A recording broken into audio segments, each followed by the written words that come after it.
kekuatannya, kedahsyatannya di hidupku. Dengan iman katakan sekali lagi.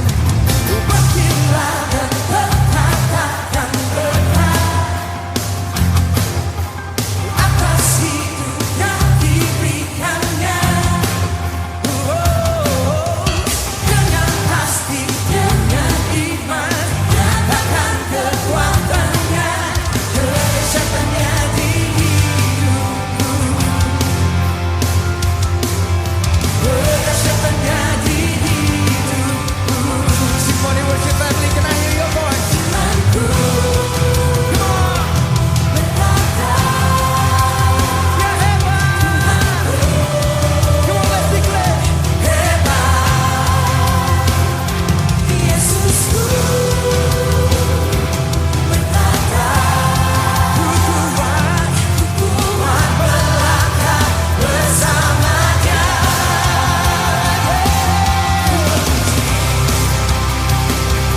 Ku bersorak,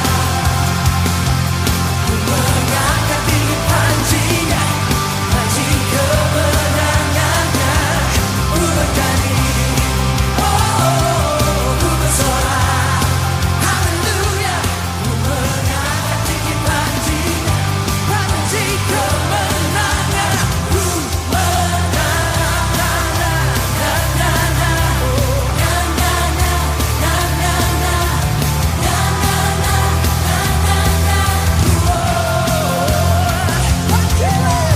bangkitlah dan berkatakan berkat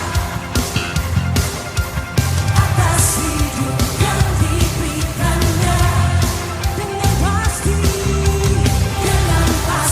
dengan iman, nyatakan kekuatannya, kedahsyatannya di hidupku.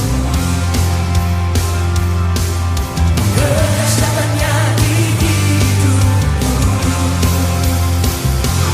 Imanku berkata, Tuhanku hebat. Yesusku berkata, ku kuat melangkah bersamanya.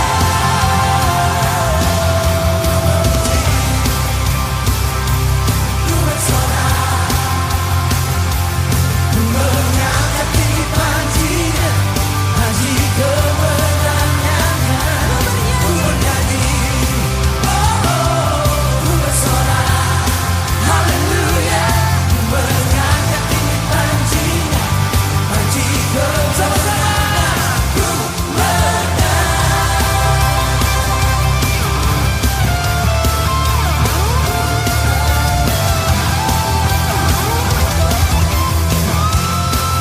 Boleh saya lihat? Angkat tangan di atas kepala semuanya. Come on. Yang menang dalam Kristus. Hari ini saya mau ajak kita semua deklarasikan sama-sama. Say together. Ku menang bersama Yesus Tuhan. Ku menang di dalam peperangan. Ku menang atas segala setan. Haleluya, haleluya. Ku menang bersama Yesus Tuhan. Ku menang di dalam peperangan. Ku menang atas segala setan. Haleluya, haleluya. Ku menang. Dengan iman katakan.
lagi beri kemuliaan bagi Allah kita, Yesus Kristus Tuhan.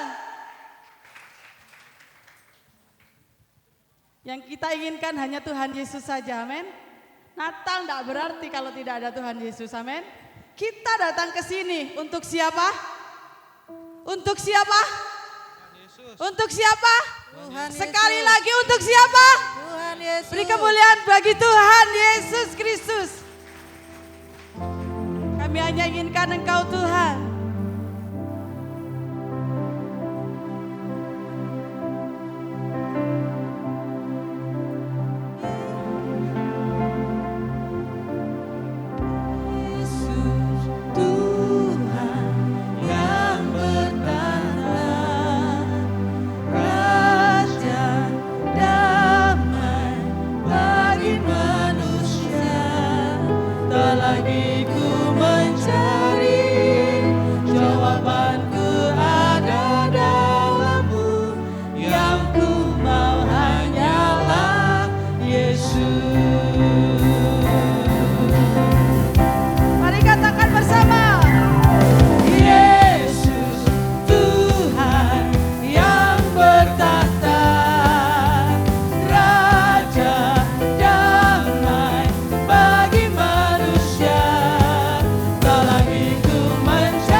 Dia yang telah mengaruniakan anaknya yang tunggal. Oleh sebab itu, mari kita bangkit dan nyanyi bagi Dia. Haleluya.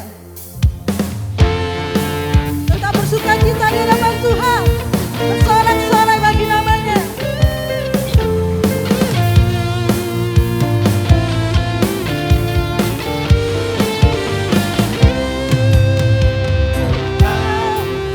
Berikan anakmu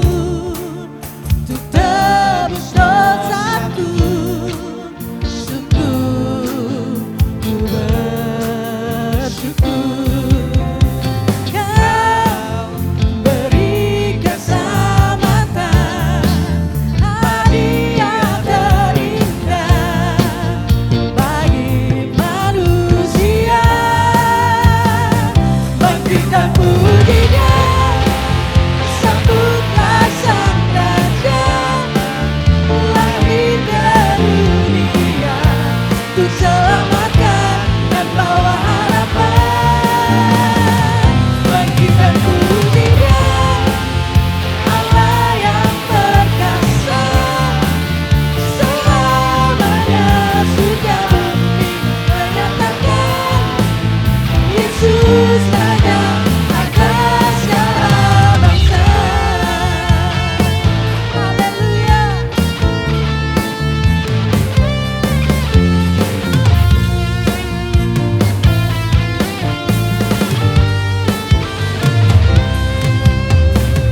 Kau berikan anakmu untuk tebus dosaku. Sungguh ku bersyukur.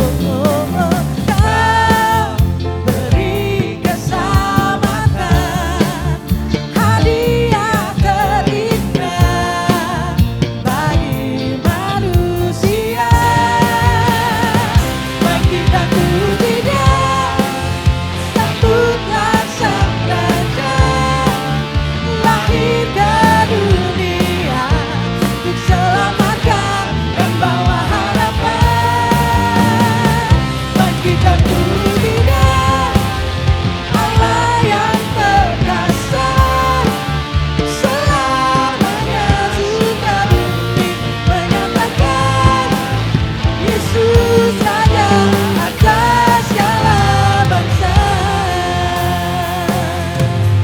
Kasih-Mu kekal selamanya, terang-Mu bagi dunia, tiada yang dapat gantikan. Yesus Raja segala bangsa, kasih-Mu kekal selamanya, terang-Mu bagi dunia, tiada yang dapat gantikan. Yesus Raja segala bangsa, katakan kasih-Mu kekal selamanya, terang-Mu bagi dunia, tiada yang dapat gantikan. Yesus Raja segala bangsa, kasih-Mu kekal selamanya, terang-Mu bagi dunia, tiada yang dapat gantikan. Yesus Raja segala bangsa.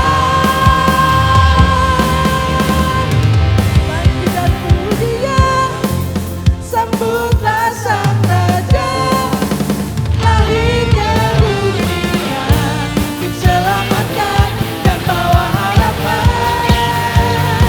Bangkit dan puji Dia, Allah yang perkasa, selamanya sudah bumi menyatakan Yesus Raja atas segala bangsa.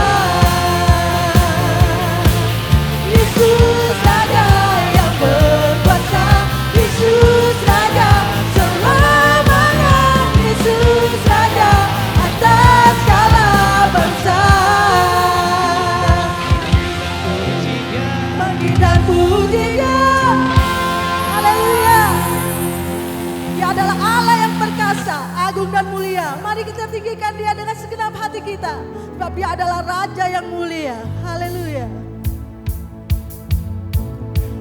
Kaulah Tuhan, Kaulah Raja, surga bumi menyembah, sorak-sorai kemenangan bagi Raja mulia, kemuliaan bagi Allah yang berkuasa selamanya.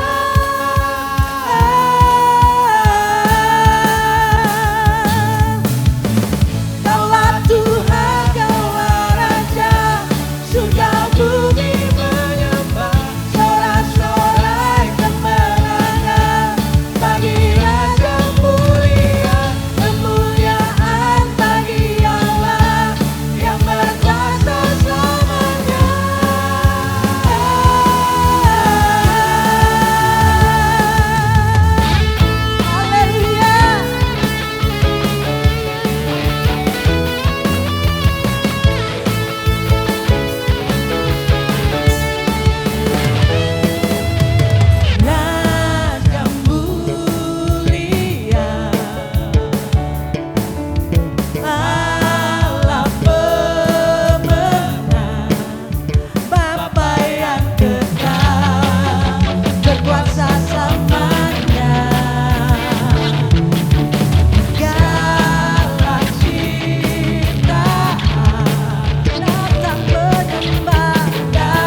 Itulah Raja itu rela berikan semuanya untuk kita turun ke dunia, untuk kita yang berdosa ini.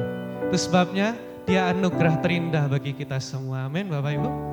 Itu sebabnya mari kita sambut Dia, sambut dengan segenap hati kita. Kita buka hati kita untuk menyambut Raja itu. Itu sebabnya kita naikkan pujian ini, kita akan sambut Sang Raja mulia itu. Seorang anak lahir untuk kita, seorang putera diberikan, lambang pemerintahan di atas bahunya, dan namanya pun disebut orang penasehat aja, Allah yang perkasa,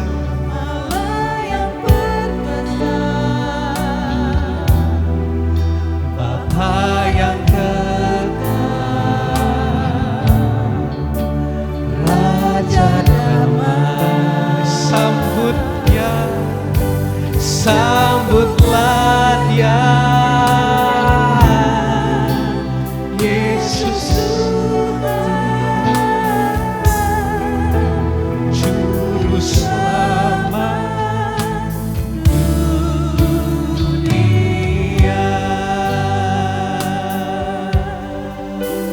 Seorang anaklah lahir untuk kita, seorang putera diberikan, lambang pemerintahan di atas bahunya, dan namanya pun disebut orang penasehat, Allah yang perkasa, Kau segalanya, Bapa yang kekal, Raja damai. Sambutlah Dia, Yesus Tuhan, Juru Selamat dunia.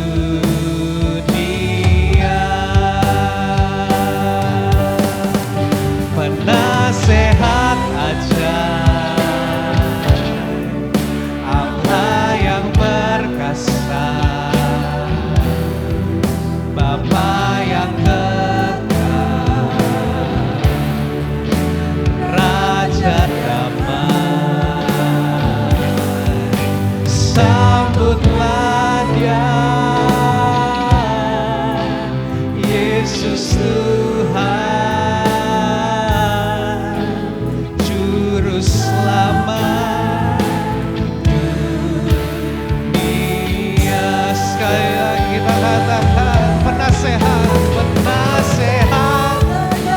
Sambutkan Dia, Allah yang perkasa, Dia Bapa yang kekal, Dia anugerah yang terindah bagi kita.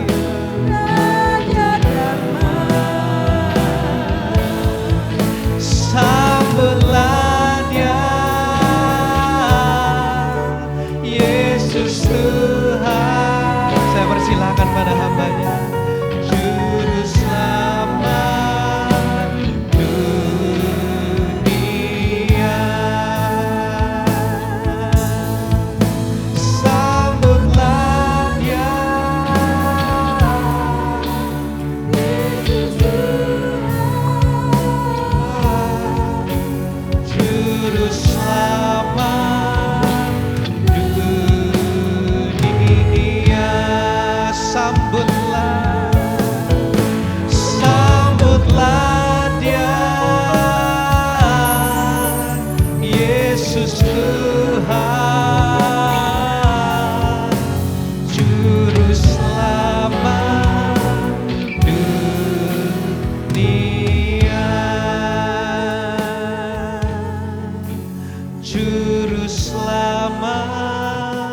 dunia.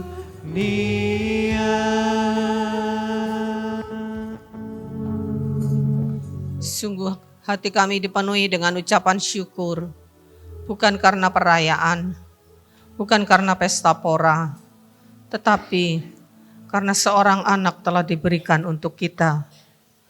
Seorang juru selamat disediakan Allah karena kasih-Nya untuk kita. Karena itulah Tuhan, kami mau bersukacita, bersyukur senantiasa, bukan hanya di momen-momen tertentu, tetapi mengucap syukur senantiasa dalam segala keadaan, di setiap waktu, karena hadiah terbesar, anugerah-Mu yang terbesar itu sudah nyata dan berlaku kekal selama-lamanya bagi orang-orang yang percaya, bagi kami umat pilihan-Mu. Sore hari ini kami ada di tempat ini juga, menaikkan ucapan syukur kami ya Tuhan, karena anugerah-Mu yang besar dalam hidup kami, karena anugerah-Mu yang terindah Kau berikan bagi kami. Terima kasih Tuhan, kami sambut kebenaran firman-Mu di dalam nama Yesus Kristus Tuhan dan Juru Selamat kami. Amin, amin. Shalom Bapak Ibu, saudara yang dikasih Tuhan. Puji Tuhan, biarlah di momen gereja sedang sibuknya merayakan Natal, mari kita memperingatinya bukan dengan pesta pora, bukan ya dengan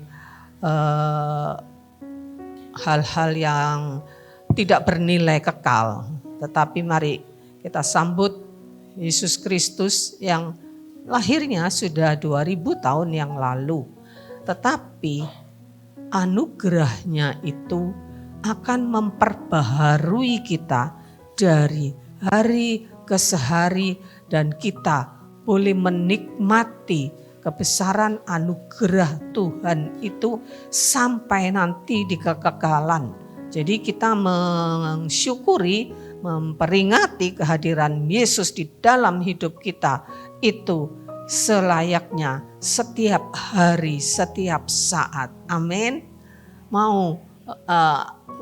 Apakah Bapak Ibu bisa merasakan penyertaan, pemeliharaan, berkat Tuhan, ya, anugerah Tuhan yang tidak hanya Yesus lahir, tetapi Dia juga memelihara, memberikan damai sejahtera, sukacita, dan lain-lainnya di dalam hidup kita setiap hari. Bisa Bapak Ibu aminkan? Ya, kita semua ya diberikan satu karunia yang luar biasa. Hari ini saya ingin menyampaikan kebenaran firman ini, yaitu bahwa ada anugerah yang terindah, ya, anugerah terindah di dalam kehidupan kita. Saya mengajak kita membaca dari kitab Yesaya pasal yang ke-9 ayat yang ke-5 dan yang ke-6. Yesaya 9 ayat 5 dan 6, kita baca bersama-sama ya kedua ayat ini. 2, 3, sebab seorang anak telah lahir untuk kita, seorang putra telah diberikan untuk kita, lambang pemerintahan ada di atas bahunya, dan namanya disebut orang, penasehat, ajaib, Allah yang perkasa, Bapa yang kekal, Raja damai. Besar kekuasaannya dan damai sejahtera tidak akan berkesudahan di dalam kerajaannya, karena Ia mendasarkan dan mengokohkannya dengan keadilan.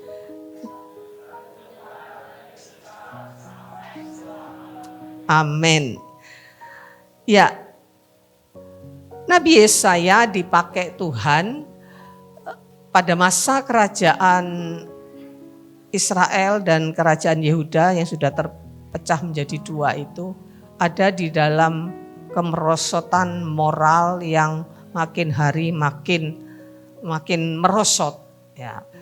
Dan waktu itu Yesaya dipakai Tuhan ketika kerajaan utara, kerajaan Israel itu sudah mulai diserang oleh Raja Asyur. Ya. Kerajaan utara Ini disebut yang terdiri dari 10 suku yang berpihak kepada kerajaan utara. Ini lebih moralnya itu lebih buruk dibandingkan dengan kerajaan selatan. Ya, kerajaan selatan ini masih lebih baik raja-rajanya. Ya, kalau kita baca nanti kerajaan selatan, kerajaan Yehuda, itu raja-rajanya masih lebih baik dan garis keturunan raja itu masih berlanjut. Mulai dari Daud, Salomo, terus berlanjut. Itu garis keturunan.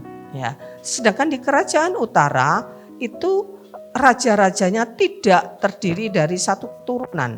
Ya, dari pihak lain, ya, dan raja-rajanya lebih banyak yang jahat. Karena itu mereka menghadapi penghukuman terlebih dahulu. Lebih dulu dibuang, tidak di satu tempat, tapi menjadi bangsa perserakan, diserang oleh kerajaan Asyur. Ya, dan kerajaan selatan pada saat kerajaan utara mulai diserang oleh Raja Asyur, kerajaan Yehuda sudah disampaikan oleh Nabi Yesaya bahwa mereka juga akan mengalami pembuangan ke Babel pada zaman Raja Hizkia. Dan ini sudah dinubuatkan. Ya. Dan di Yesaya 9 ayat yang pertama itu dikatakan, ya, ayat yang kita baca tadi itu di atasnya ayat 1 dikatakan, bangsa Israel berjalan di dalam kekelaman tetapi akan melihat terang yang besar, yaitu kedatangan Kristus sebagai Mesias. Ya. Jadi kelahiran Kristus, ya, yang ditulis di dalam Yesaya tadi ayat 1 sampai ayat yang kita baca ayat yang ke-5 dan 6, seorang putra diberikan untuk kita, itu adalah nubuatan yang sudah disampaikan oleh Nabi Yesaya kurang lebih 700 tahun sebelumnya. Nubuatan mesianik digenapi kurang lebih 700 kemudian ketika Yesus benar-benar lahir ke dunia di Bethlehem. Ya, Yesus lahir di dunia dan itu adalah kegenapan mesianik, ya, kegenapan dari nubuatan mesianik yang disampaikan oleh Nabi Yesaya 700 tahun sebelumnya. Nah, kita lihat tadi, ya, fokus kita di ayat yang ke-5 dan ke-6 tadi. Ya, bahwa seorang putra telah diberikan untuk kita, yaitu seorang anak putra diberikan, dan itu adalah anugerah terbesar dalam hidup kita. Pernah enggak Bapak Ibu tuh mendapatkan berkat yang misalkan usahanya cuan banyak, ya, terus sudah gitu dapat apa lagi, ya, dapat pokoknya hadiahnya terus-terusan gitu. Setelah dapat cuan banyak, kemudian dapat hadiah, mungkin dapat hadiah dari perusahaan di tempat Bapak Ibu mungkin jadi penyepelainya, mungkin dapat bonus besar, ya, kemudian dapat apalagi anaknya sukses juga, sekolahnya, pekerjaannya, ya. Kira-kira Bapak Ibu pernah mengalami enggak? Numpuk terus-terusan gitu berkatnya. Loh, enggak ada yang amin deh. Ya, mungkin ada yang mengatakan enggak pernah. Ya. Kalau Bapak Ibu jatuh ketimpa tangga, pernah enggak? Jatuh ketimpa tangga. Hah? Pernah? Oh. Kenapa? Pernah naik tangga jatuh. Mulai lagi ceritanya itu. Sudah jatuh ketimpa tangga. Itu ada musibah, kesulitan yang bertubi-tubi. Ya, mungkin saya rasa kita pernah mengalami, ya. Pernah mengalami, ya. Saya merasakan, ya, waktu Bapak Gembala, waktu Theo nikah tuh umur berapa, tahun berapa ya Yu ya? Theo nikah tahun berapa ya? 2009, 2008, lupa. 2018 kena stroke, ya, untungnya ringan, ya, pulih semuanya sampai hari ini, puji Tuhan. 2019 kena kasus mata, ya, sampai boleh dikatakan invalid sebelah, ya. Itu itu benar-benar yang menurut saya, waduh, cobaan yang saya alami yang begitu berat ya, sampai saya ngalami depresi segala macam ya, puji Tuhan lah. Tapi sekarang ya kita bisa menjalani ya. Mungkin ada Bapak Ibu yang mengalami udah sakit, perusahaannya, usahanya juga goncang dan sebagainya, jatuh ketimpa tangga ya. Itu mungkin dialami, tetapi Bapak Ibu Saudara yang kasih Tuhan, anugerah Tuhan itu lebih daripada ketika orang itu jatuh ketimpa tangga ya, sudah kesulitan bertubi-tubi, tapi kasih karunia Tuhan itu kalau Bapak Ibu benar-benar mau meresapi, mau sungguh-sungguh menghidupi, mengimaninya, anugerah Tuhan itu berlimpah-limpah, limpah-limpah. Kasih setianya baru setiap pagi. Ya, berkatnya tidak pernah berhenti. Dijamin tidak akan pernah kekurangan makan minum. Walaupun Matius 24 membuatkan akan ada kelaparan. Ya, tapi Tuhan menjamin kita. Ya, berkat Tuhan itu tidak bisa sampai, sebenarnya tidak bisa kita ini menampung gitu, berkat Tuhan itu berlimpah-limpah dalam hidup. Tapi sekali lagi jangan selalu mengasumsikan berkat itu dengan hal-hal materi ya. Mana katanya saya diberkati Tuhan, usaha saya gini-gini aja kok ya. Jangan selalu mengukur berkat Tuhan itu dengan materi. Ya, anugerah terbesar ini yang kita lihat bahwa seorang putra telah diberikan untuk kita. Siapa kita itu? Ya, siapa kita? Ya, seorang anak itu sebetulnya bagi orang tua itu kan segala-galanya, ya kan? Seorang anak itu segala-galanya, menjadi milik pribadi yang tidak bisa diganggu-gugat, diganggu oleh orang lain. Orang tua bisa marah, ya, apalagi anak tunggal gitu ya. Nggak mungkin diberikan kepada orang lain. Ya, walaupun ada kasus-kasus tertentu, seorang ibu yang bisa membunuh anaknya, ada kasus seperti itu.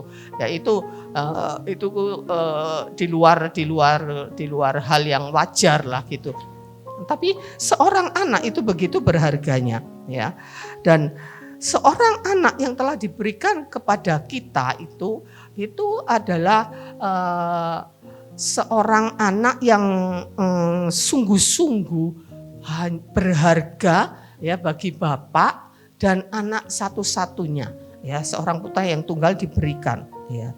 Di dalam Yesaya 9 ayat yang ke-5 dan 6 tadi itu sudah dinubuatkan, nubuatan mesianik itu digenapi 700 kemudian memang tentang kelahiran Kristus ya, kelahiran Kristus yang diberikan untuk kita. Pada zaman itu, pada konteks firman itu ditulis, Yesaya berbicara secara khusus kepada bangsa Israel, bangsa Yehuda.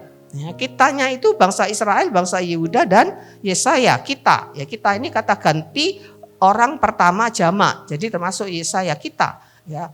Kita diberikan. Tetapi ya ketika bangsa Israel itu menolak Tuhan ya, bangsa Israel itu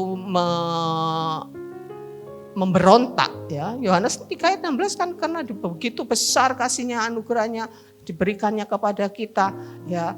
Nah, kemudian kita yang dimaksudkan oleh Yesaya itu kemudian menjadi bangsa yang memberontak. Ya, di dalam Roma pasal 8 ayat yang ke-32, ia yang tidak menyayangkan anaknya sendiri tapi yang menyerahkannya bagi kita semua. Bagaimana mungkin ia tidak mengaruniakan segala sesuatu kepada kita bersama-sama dengan dia? Ini di perjanjian baru. Ya, di perjanjian baru juga ditulisan ia tidak menyayangkan anaknya sendiri. Konteks di perjanjian baru berbeda dengan di perjanjian lama. Di perjanjian baru ini Rasul Paulus berbicara secara khusus kepada orang-orang di Roma, ya, orang-orang di Roma, jemaat di Roma. Ya, tetapi kemudian di Roma itu juga dikatakan bangsa itu, ya, bangsa Israel itu menolak. Ya, menolak Tuhan yang sudah rela mati dan sebagainya. Ya, kemudian anugerah yang besar itu juga sebetulnya diberikan kepada kita itu bukan dengan bukan tidak bisa dinilai dengan emas, perak gitu ya. Ya, dikatakan bahwa kamu sudah ditebus dari cara hidupmu yang sia-sia diwarisi dari nenek moyang, bukan dengan barang yang fana. Tidak bisa dinilai dengan materi, dengan perak dan emas.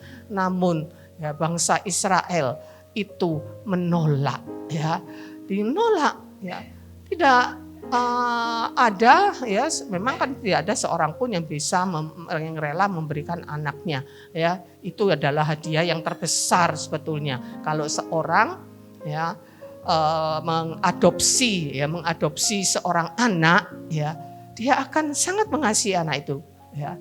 Dari beberapa pengamatan, ya, anak yang diadopsi itu malah bisa terjadi, ya. Ini Bapak Gembala udah cerita di Tumpang itu, ya, anaknya sudah pada dewasa, dia mengadopsi lagi anak masih kecil, ya. Tapi kasihnya jauh lebih besar kepada anak yang diadopsinya itu, ya. Entah apa dasarnya, ya mungkin karena takut kehilangan atau dan sebagainya, dikasihi lebih bahkan daripada anaknya sendiri, ya. Nah, Kristus itu anak yang tunggal, itu Bapak rela berikan, ya, untuk kita semuanya, ya. Untuk bangsa Israel yang semula itu adalah bangsa pilihan, umat yang dipilih oleh Allah, umat yang dikasihi, diperlakukan khusus oleh Allah, ya, kepada bangsa Israel lah, ya, Mesias itu sebetulnya diberikan, ya. Namun kemudian, ya, pada akhirnya anugerah yang terbesar itu, ya, ditolak, ya, sehingga kita ini berkesempatan untuk mendapatkan anugerah itu, ya. Secara keturunan kita ini bukan keturunan dari Abraham, Ishak, Israel dengan 12 anaknya, ya, kita mungkin tidak termasuk, ya, dari salah satu keturunan orang-orang Yahudi asli, ya. Tetapi kita adalah juga orang-orang pilihan Allah. Ada yang mengistilahkan Israel rohani. Ya, oke lah, ya, apapun itu istilahnya. Pada akhirnya kita ini adalah mendapatkan kasih karunia itu di dalam kehidupan kita, ya. Dan ketika seorang anak itu diberikan, ya, dikatakan dia memiliki lambang pemerintahan, ya. Seorang anak telah diberikan kepada kita memiliki lambang pemerintahan itu sudah ada di bahunya sejak dia dilahirkan, ya. Sejak dia dilahirkan dia sudah menyandang predikat, walaupun belum secara nyata dia telah menyandang predikat sebagai raja, ya, sebagai pemegang kuasa di atas segala kuasa, ya. Matius 2 ayat 2 ketika orang-orang Majus itu datang untuk mencari anak, dia menganggapnya raja, ya, dia katakan, di manakah raja orang Yahudi yang baru dilahirkan itu? Baru dilahirkan. Mana ada raja baru dilahirkan, ya. Tetapi inilah nubuatan mesianik yang digenapi. Di dalam Matius 2 ayat 2 orang-orang Majus bertanya, di mana raja orang Yahudi, ya. Yohanes 18 ayat 36, Yesus memang mengatakan kerajaanku bukan dari dunia ini. Tapi dia menyandang pemerintahan sebagai raja itu sudah disandang sejak sebelum dia dilahirkan. Jadi, ya, apa yang dianugerahkan kepada kita ini adalah seorang raja yang berkerajaan ilahi, ya. Seorang raja dengan kerajaan kekal, ya, dengan kuasa ilahi, ya, dengan tidak punya area teritorial seperti Indonesia punya area teritorial dari Sabang sampai Merauke, dari mana? Ayo yang paduan suara, dari Miangas sampai Pulau Rote. Nah, dari Sabang sampai Merauke, dari Miangas sampai Pulau Rote. Sabang, Merauke, Miangas, Pulau Rote. Itu wilayahnya, ya.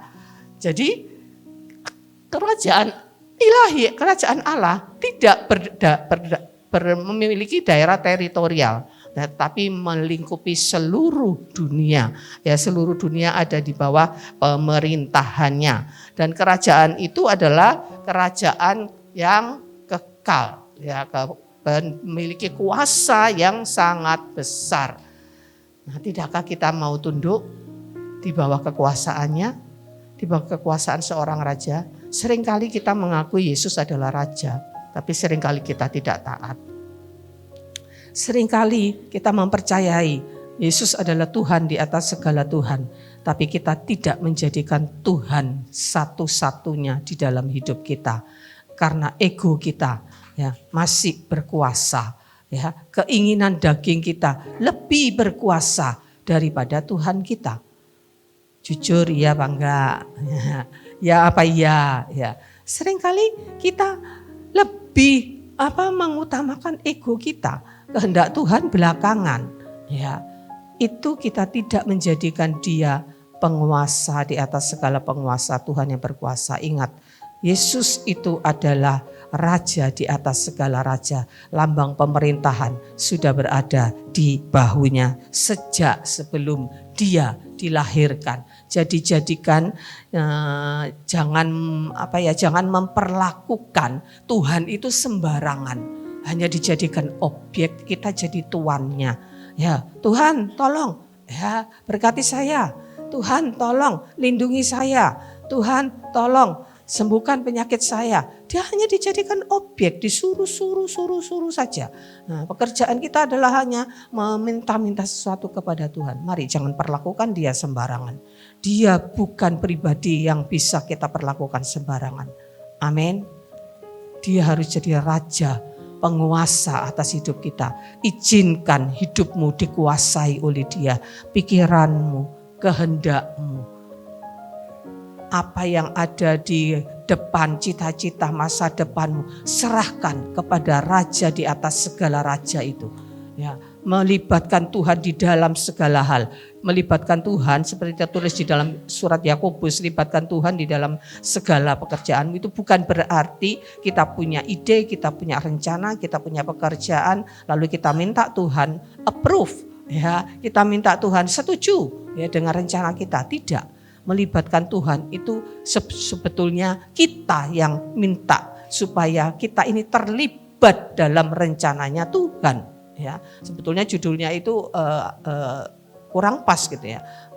Kita yang harus melibatkan diri kita, hidup kita, arah tujuan kita ini dengan rencana Tuhan. Karena Dia yang punya kuasa, Dia yang memegang pemerintahan di atas segalanya. Ya, jadi Bapak Ibu Saudara yang dikasih Tuhan, sekali lagi jangan perlakukan Tuhan sembarangan.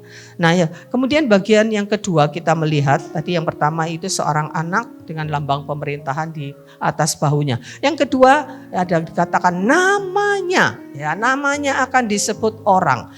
Saya akan mengajak kita melihat dari beberapa Alkitab, dari beberapa tafsiran di dalam terjemahan baru, yaitu disebut namanya disebut orang penasehat ajaib, Allah yang perkasa, Bapa yang kekal, Raja damai. Puji-pujian tadi juga ada yang mengatakan itu penasehat ajaib. Jadi artinya dia adalah penasehat yang ajaib. Tapi kalau di dalam terjemahan lama, di dalam Alkitab terjemahan lama itu dikatakan namanya disebut oranglah ajaib. Ya, bicara atau firman. Allah yang maha kuasa, Bapa kekekalan, Raja salam. Ada komanya, jadi namanya itu ajaib, bicara, Allah yang maha kuasa. Jadi antara penasehat dan ajaib itu ada komanya. Ya, di dalam Alkitab bahasa Inggris, King James ini yang dianggap paling di antara Alkitab terjemahan bahasa Inggris, King James ini yang paling banyak dipakai, yang dianggap paling mirip dengan bahasa aslinya. Ya, dikatakan bahwa His name, ya dikatakan His name shall be called Wonderful dulu, ya wonderful, counselor. Jadi ajaib, penasehat, ya baru the mighty God, the everlasting Father, the Prince of Peace. Ya, jadi ada terjemahan.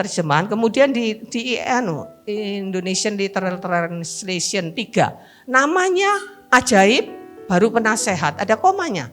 Tapi di terjemahan baru penasehat ajaib dan umumnya orang menyebutnya yaitu penasehat ajaib. Banyak lagu-lagu itu. Penasehat ajaib. Tidak salah, penasehat ajaib memang dia. Tetapi kalau melihat dari terjemahan ini, dari beberapa terjemahan ini, saya mendapatkan pelajaran ini beberapa tahun yang lalu ketika saya mengikuti PA di salah satu gereja di Surabaya. Waktu masih kerja di Surabaya, saya baru tahu ini.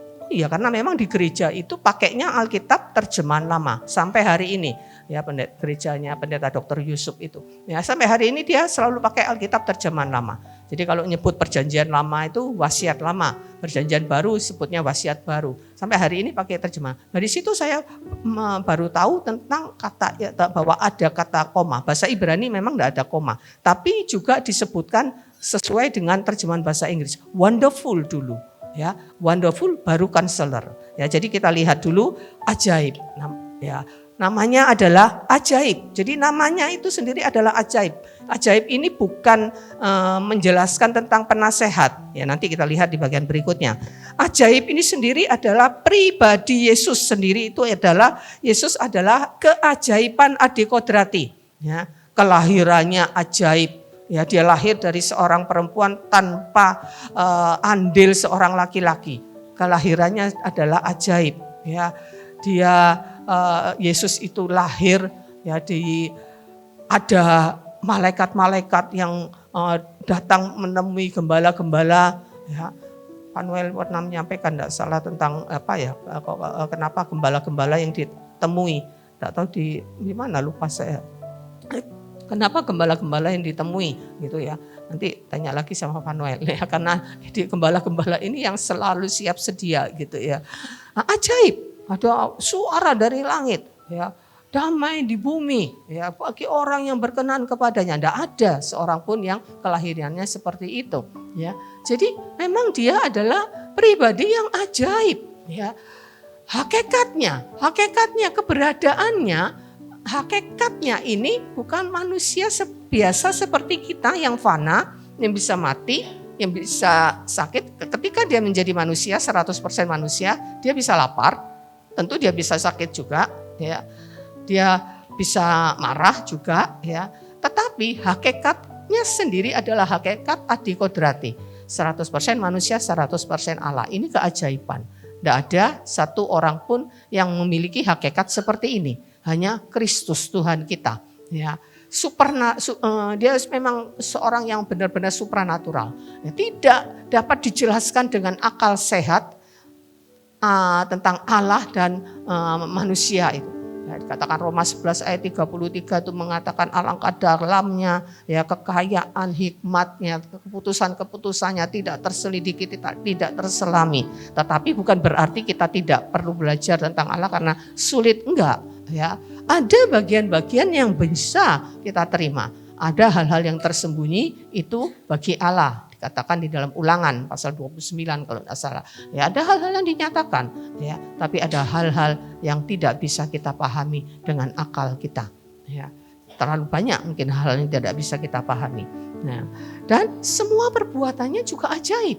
Ya, semua perbuatan Yesus itu ajaib. Dia berjalan setiap hari dari kampung ke kampung, dari kota ke kota untuk memberitakan Injil, untuk menyembuhkan penyakit, memberi makan 5.000 orang hanya dengan 5 roti dan 2 ikan, menyembuhkan orang yang sakit kusta, menyembuhkan orang yang buta, menyembuhkan orang yang lumpuh, ya hanya dengan kuasa yang ajaib. Ya, kuasa dan mujizatnya ajaib, hikmatnya ya, ajaib. Ketika dia berusaha dijebak ya oleh orang Saduki, orang-orang Farisi, dia bisa menjawab. Ya, ketika iblis mencobai dia bisa menjawab sampai iblis akhirnya lari. Ya, walaupun dia mengatakan dia akan cari kesempatan yang lebih baik, tapi tidak pernah berhasil. Ketaatannya kepada Bapa itu juga ketaatan yang ajaib. Dia mati ya sesuai dengan rencana Bapa. Itu ketaatan yang sempurna. Ya, ketaatannya juga bukan karena dia takut kepada Bapa, tidak. Ya, ketaatannya dilakukannya dengan kerelaan, ya, dengan kasih, ya, dengan kasih. Ketika itu besar memang, ya, kasih Tuhan untuk kita itu ketika dia disalib, ya. Bagaimana seorang yang diperlakukan seperti itu, dianiaya, dipaku, ya ditombak lambungnya, ya dia masih berkata, Bapa ampuni mereka. Bapa ampuni mereka. Bagaimana dengan kita? Ya, jangankan diperlakukan seperti itu. Ya, mungkin kita tersinggung baperan gitu ya, tersinggung sedikit kita sudah marah-marahnya, waduh ya. Dia semua perbuatan Tuhan itu ajaib ya, dari apa yang dia lakukan, yang sampaikan, dia berikan kepada orang banyak waktu itu sampai kematiannya, sampai dia bangkit dari kematian, itu adalah keajaiban. Ada orang yang bangkit dari kematian, tapi dibangkitkan. Ya, Nabi Elisa pernah membangkitkan ya seorang anak. Ya, Yesus, ada seorang pemuda di Nain dibangkitkan. Ada orang yang membangkitkan Yesus. Lazarus mati, bangkit, tapi ada yang membangkitkan. Yesus bangkit dengan kuasa ilahi tanpa campur tangan siapapun, tapi kuasa Allah. Ya, jadi Yesus itu betul-betul ajaib, ya, ajaib. Dan kemudian baru kita akan melihat dia penasehat. Oke lah dikatakan penasehat ajaib. Ya pasti karena dia memang keberadaannya hakikatnya adalah ajaib. Maka dia adalah penasehat ajaib. Roh Tuhan ada padanya. Ya, hikmatnya yang sempurna, perkataan-perkataannya yang hidup. Ya, dikatakan dalam Yesaya 11 ayat 1 dan 2, tidak perlu kita baca ayatnya. Roh Tuhan ada padanya. Ya, sehingga hikmatnya perkataan-perkataannya semuanya itu adalah nasihat-nasihat yang ajaib. Ya, di dalam surat Yakobus dikatakan ya, kalau kamu kekurangan hikmat kamu mencari, ya, cari hikmat kepada Allah, ya, sumber hikmat. Ya, ia tidak akan menyimpang ya dari kebenaran. Di dalam Yesaya 11 ayat 5 pasti ajaib, benar. Ya, penasehat, nasihatnya itu pasti benar. Konselor, ya, pasti benar, ajaib, ya, benar dan tidak pernah salah apa yang dinasehatkan. Ya, karena itu Bapak Ibu jangan mencari nasihat kepada yang lain. Bukan berarti kita tidak boleh minta nasihat kepada sesama saudara seiman dalam sebuah persekutuan di dalam satu tubuh Kristus. Kita butuh nasihat Bapak rohani, mungkin Bapak gembala. It's okay, nasihatnya adalah nasihat firman Tuhan. Tapi maksud saya jangan pernah mencari nasihat yang lain di luar kebenaran firman Tuhan. Ya, entah kepada orang pinterkah, ya. Ada orang yang mencari nasihat ya kepada yang lain, ya, yang mempercayakan dirinya bahkan ya kepada orang yang dia percayai, entah itu orang pintarkah, entah itu yang dibilang siapakah, dukunkah, orang pintarkah, ya ada yang menyembah pohon, menyembah matahari, itu dia yang dijadikan Tuhan. Ya, minta-minta sesuatu kepada gunung, kepada matahari, kepada patung-patung. Ya, semua perbuatannya ajaib, maka dia adalah penasehat ajaib yang tidak pernah menyimpang dari kebenaran. Karena itu jangan pernah mencari nasihat kepada siapapun ya kalau itu di luar kebenaran firman Tuhan. Minta nasihat kepada saudara seiman, is okay, ya, nasihat firman Tuhan. Ya, saya yakin kalau kita memegang kebenaran firman Tuhan, kita juga bisa menasehati orang. Memang ada orang yang punya karunia untuk menasehati. Dalam Roma 12 itu ada beberapa karunia motivasi. Di salah satunya ada karunia menasehati. Memang ada orang-orang tertentu yang diberikan karunia untuk menjadi penasehat. Tetapi bukan berarti kita semua tidak bisa menjadi penasehat. Mari, kalau penasehat kita ajaib, maka kita juga bisa menjadi penasehat ajaib. Amin. Asal kita berpegang kepada Tuhan, pegang firman Tuhan, baca firman Tuhan, miliki kekayaan firman Tuhan, maka kita juga bisa menjadi penasehat ajaib. Ya, karena ini diberikan untuk kita, keajaibannya ini untuk kita, Bapak Ibu. Jadi keajaiban Tuhan itu disediakannya untuk kita. Ingat Yesaya 9 ayat 5 tadi, seorang anak telah diberikan untuk kita. Ya, berikan untuk kita, keajaibannya itu untuk kita. Ya, jadi kita juga bisa ajaib walaupun Jangan berpikir kita akan bisa sama seperti Tuhan, menyembuhkan orang langsung sembuh, membangkitkan orang mati. Ya, kita tidak bisa menyamai Tuhan. Ya, tetapi apa yang Tuhan punya Dia berikan kepada kita. Ya, tetapi kita tidak akan pernah sama persis walaupun diciptakan segambar dan serupa. Kemudian berikutnya penasehat ajaib, Allah yang perkasa. Ya, Allah yang perkasa.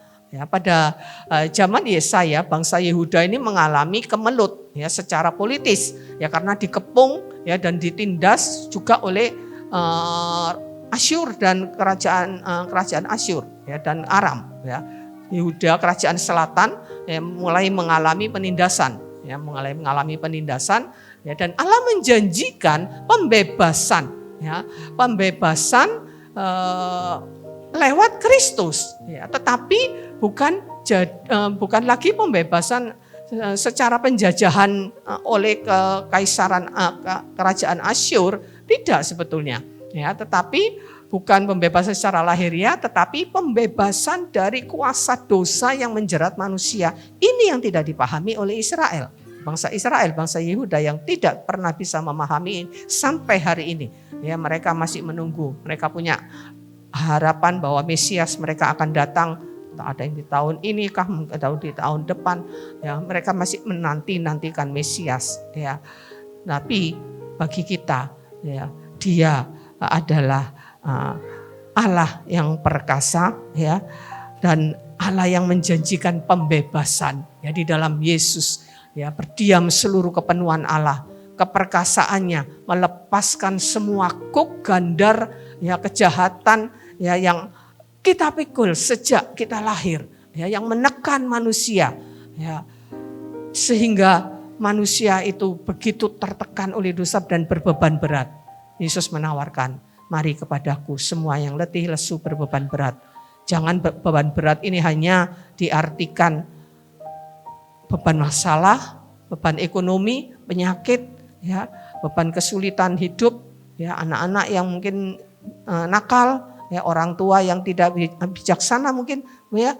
Bukan itu beban yang terbesar, itu adalah dosa yang mungkin masih kita hidupi, dosa yang masih kita lakukan yang tidak kita bisa lepaskan. Percayalah bahwa Dia adalah Allah yang perkasa, ya. Dia perkasa, berkuasa, ya, luar biasa. Ya, Dia adalah Allah yang perkasa, ya, dan keperkasaannya itu sampai bisa melepaskan gandar yang menekan kehidupan kita. Ya, terang yang besar atas dunia, atas bangsa-bangsa yang berada di dalam kekelaman. Di dalam Yesaya 9 ayat 1 tadi. Ya, Dia adalah bangsa yang berjalan di dalam kekelaman akan melihat terang yang besar. Itulah Allah yang perkasa. Ajaib, penasehat ajaib, Bapa yang kekal. Ya, Bapa yang kekal. Dia adalah Ia bukan hanya datang untuk mempersembahkan atau untuk memperkenalkan Bapa surgawi ini Bapa yang kekal. Karena Yesus itu berkata bahwa Dia itu apa yang Dia katakan, apa yang Dia sampaikan itu hanyalah dari Bapa. Yesus bukan hanya memperkenalkan Bapa, tapi Ia sendiri bertindak ya terhadap umatnya secara kekal. Ya. Apa tindakan-tindakan yang dilakukan kepada umatnya, penebusannya yang dilakukannya 2000 tahun yang lalu, darah yang tertumpah 2000 tahun yang lalu, itu berlaku kekal. Sampai hari ini tentunya dan bahkan sampai di kekekalan.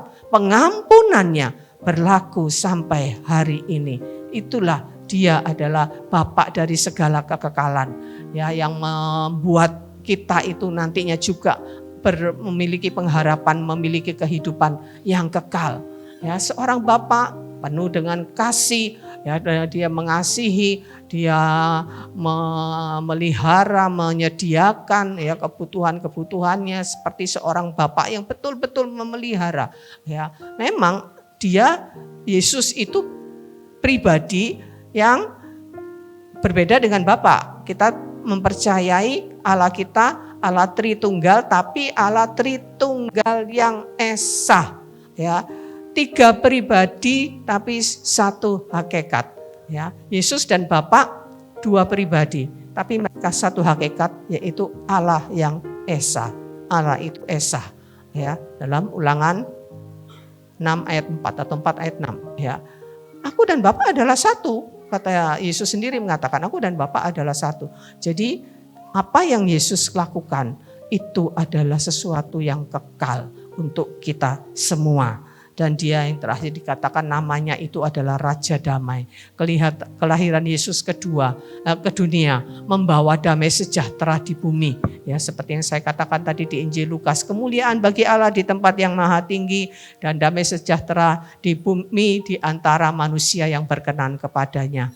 Manusia diperdamaikan, ada damai. Di mana kita mencari damai? Ya, ada pujian mengatakan, kalau ku cari damai hanya ku dapat dalam Yesus. Ya, kalau ku cari ketenangan hanya ku temui di dalam Yesus. Dia Raja Damai.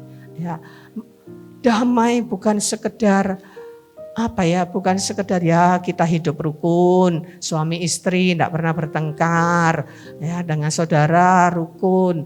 Tidak sekedar itu.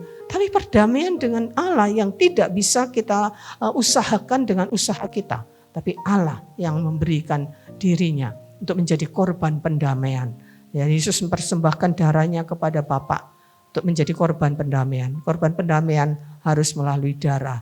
Pada zaman Israel mereka harus potong domba, potong lembu untuk penghapusan dosa. Ya, tapi Yesus mengatakan, korban Kristus sekali untuk selama-lamanya sehingga manusia diperdamaikan dengan Allah. Ya, diperdamaikan dengan Allah, hubungan dipulihkan, ya, hubungan dipulihkan. Ya, bukan sekedar hukuman hubungan itu ya sekedar ya dipulihkan lalu ya sudah, ya Tuhan sudah mengampuni, ya, tetapi Allah dengan umatnya hubungannya itu menjadi hubungan Bapak dengan anak. Ya, Roma 8 ayat 14-15, kamu tidak lagi menerima roh perbudakan yang menjadikan kamu takut, tapi kamu menerima roh yang menjadikan kamu anak-anak Allah. Oleh roh itu kamu berseru, ya Aba, ya Bapa.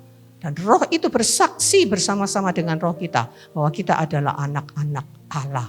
Dan karena kita adalah anak, maka kita juga adalah ahli waris. Maksudnya orang-orang yang berhak menerima janji-janji itu, yaitu kita akan menerimanya bersama-sama dengan Kristus jika kita menderita bersama-sama dengan Kristus. Roma 8 ayat 14 sampai ayat 17 tidak salah. Ya. Jadi betul-betul dia itu adalah pendamai. Mendamaikan kita dengan Allah ini anugerah Bapak Ibu. Ya, enggak semua kepercayaan, enggak semua agama yang bisa menjamin bahwa kita diperdamaikan dengan Allah. Ya, kepercayaan yang lain mungkin Allahnya begitu di tempat yang jauh, ya Allahnya begitu agung, yang kalau kita mendekatinya harus dengan segala berbagai macam atribut ritual, berbagai macam ritual. Ya, kita diperolehkan dalam hubungan sebagai bapak dan anak, diperdamaikan dengan Allah untuk menjadi anak-anak Allah. Jadi kita ini adalah anak-anak Allah. Jadi kita memiliki hubungan kasih yang sedemikian rupa, yang luar biasa di dalam kehidupan kita, ya, yang seharusnya yang dipulihkan itu bukan sekedar hubungan sosial persahabat seperti yang saya katakan tadi, ya, tetapi ya kita ini juga dipulihkan hubungan kita dengan sesama itu adalah juga hubungan kasih. Seperti firman Tuhan mengatakan, kasihilah sesamamu manusia seperti dirimu sendiri. Jadi hubungan antara kita, saudara-saudara seiman, juga bukan sekedar hubungan sosial atau hubungan persahabatan, ya, tapi hubungan kasih. Kita harus mengasihi, ya, saudara-saudara seiman kita seperti diri kita sendiri. Ya, bukan hanya yang dekat, bukan hanya yang satu komsel, tidak, tapi bahkan di dalam satu tubuh Kristus, ya, hubungan kasih itu menembus batas perbedaan ras, perbedaan kasta, perbedaan status sosial, ya, perbedaan kedudukan, ya, bahkan hubungan ya dengan saudara seiman, ya itu harus terstruktur secara fungsional. Ya tidak hanya hubungan ya sebatas ya kamu sahabatku. Tidak, terikat secara fungsional kita. Ya seperti kepala dengan tubuh. Ya, jadi percayalah Bapak Ibu, ya Bapak, engkau terikat satu dengan yang lain. Beda-beda. Ada yang kepala mungkin, kepalanya Kristus. Ada yang jadi tangan, ada yang jadi mata. Mata tidak bisa bilang kepada tangan, aku tidak butuh kamu. Jadi Bapak Ibu, mari kita menjadi pendamai, membangun hubungan dengan sesama. Ya, masa sekarang ini masa yang orang itu tidak tahu mengasihi, hanya mencintai dirinya sendiri. 2 Timotius 3 ayat 1 dan seterusnya. Ya, tetapi mari ya di tengah-tengah dunia yang tidak lagi ada kedamaian, kita harus menjadi pendamai. Paling tidak dengan sesama saudara seiman, perlakukanlah mereka seperti dirimu sendiri. Ya, enggak sama ya. Ada yang jadi tangan, ada yang jadi mata, yang jadi hidung, ada yang jadi mulut, ada yang jadi kaki dan sebagainya. Ya. Mari kita ini terikat Bapak Ibu, satu dengan yang lainnya sebagai satu tubuh Kristus. Mata tidak bisa bilang kepada tangan aku tidak butuh kamu. Ya, mari kita saling membutuhkan. Ya, anggap saudara-saudara seiman kita ini semua. Ini adalah satu tubuh di dalam Kristus. Kristus sendiri kok yang mengatakan, firman Tuhan yang mengatakan. Baik di dalam Roma, ya di dalam surat 1 Korintus 12. Jadi orang-orang percaya ya harus menjadi pendamai, menjadi pembawa damai. Berbahagialah orang yang membawa damai. Dan damai sejahteranya itu tidak berkesudahan. Kalau kita mengalirkan damai yang dari Allah, maka kita akan terus berdamai. Tidak karena dia kata-katanya tidak enak, lalu kita tidak berdamai. Nah, kalau kita menyalurkan damai Kristus, maka damai sejahtera yang kita berikan itu adalah damai sejahtera yang sama juga, tidak sama dengan dunia berikan. Kita bisa berdamai terus walaupun orang itu menyakiti kita, kita bisa berdamai. Amin. Angel. Ya, susah sepertinya ya. Tapi itu kehendak Tuhan. Kita tidak punya pilihan lain. Ya, jadi damai sejahtera yang sama seperti yang Dia berikan. Jadi Bapak Ibu Saudara yang kasih Tuhan, anugerah yang terbesar telah Dia berikan. Ya, rencana keselamatan ya dan pemulihan manusia telah Ia laksanakan melalui Anak-Nya. Ya. Nah, terwujud atau tidaknya semua anugerah terindah tadi itu, seorang anak yang telah diberikan, Dia ajaib, penasehat ajaib, Bapa yang kekal, Allah yang perkasa, Raja damai, semuanya itu telah diberikan. Ya, tetapi apakah kita bisa menerima semuanya itu tergantung pilihan kita. Kita mau menerimanya, kita mau percaya kepada Yesus sungguh-sungguh dan melakukannya, maka nikmatilah semuanya itu.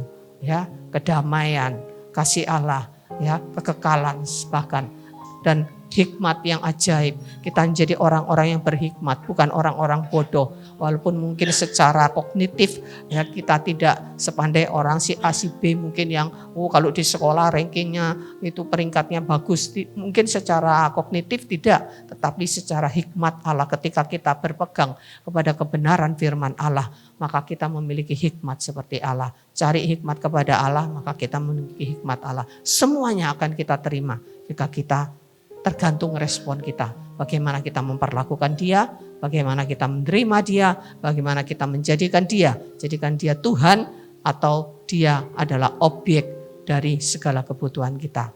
Mari kita perlakukan Tuhan dengan sungguh-sungguh karena Dia adalah anugerah yang terindah dalam hidup kita.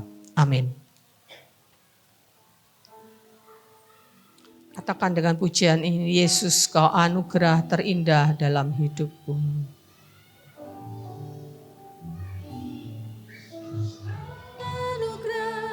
Terindah dalam hidupku, Kau sungguh berarti di setiap jalanku.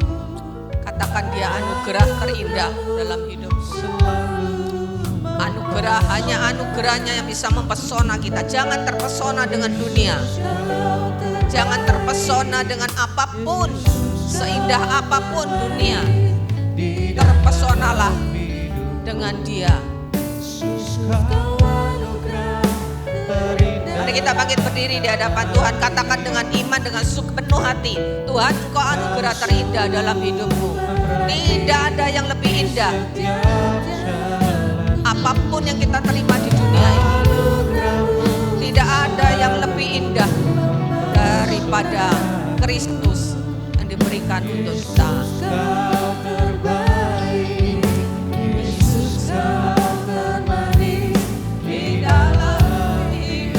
Sekali lagi dengan iman katakan, terima anugerah terindah.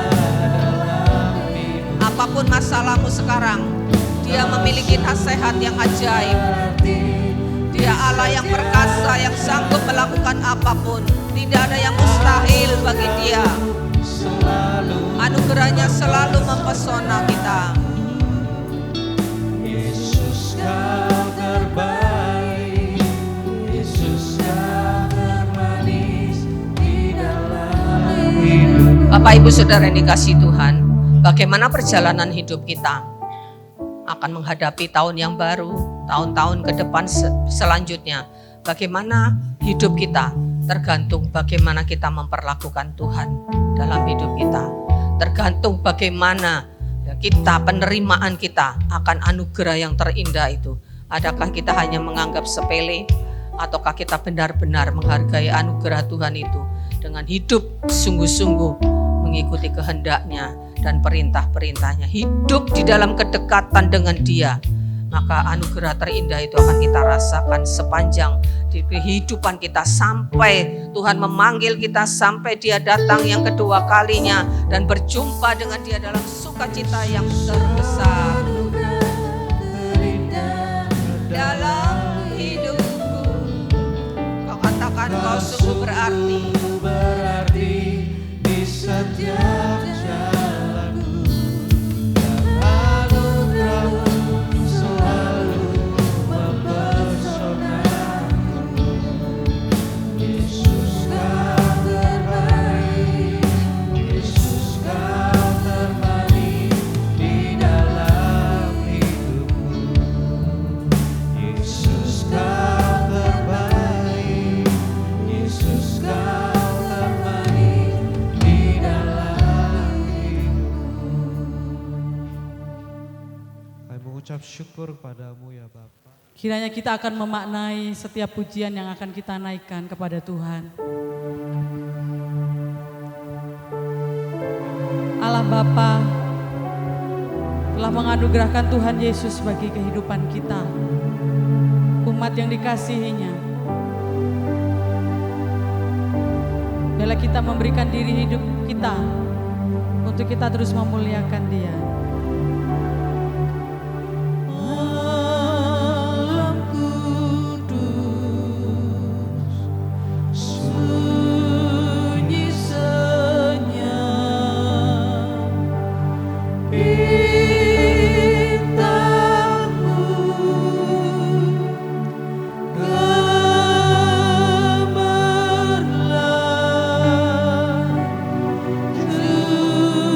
seluruh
Silakan duduk kembali.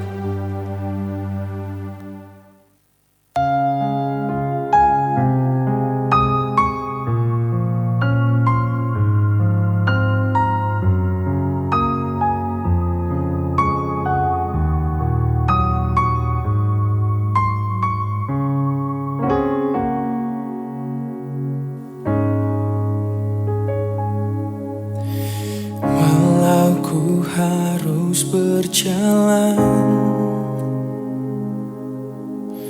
dalam lembah kekelaman, perlindungan-Mu, oh Tuhan, nyatalah bagi hidupku. Tiada pernah sedetik pun, tiada pernah Kau tinggalkan. Sungguh mulia dan sempurna, hanya Kau layak disembah. Yesus, Engkau juru selamatku, dalam janji-Mu kemenanganku.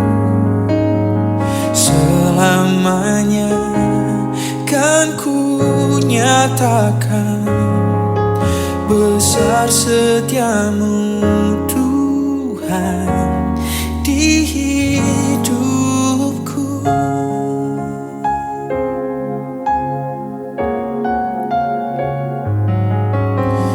Tiada pernah sedetik pun, tiada pernah Kau tinggalkan. Sungguh mulia dan sempurna, hanya Kau layak disembah. Yesus, Engkau juru selamatku, dalam janji-Mu kemenanganku. Selamanya kan ku nyatakan besar setia-Mu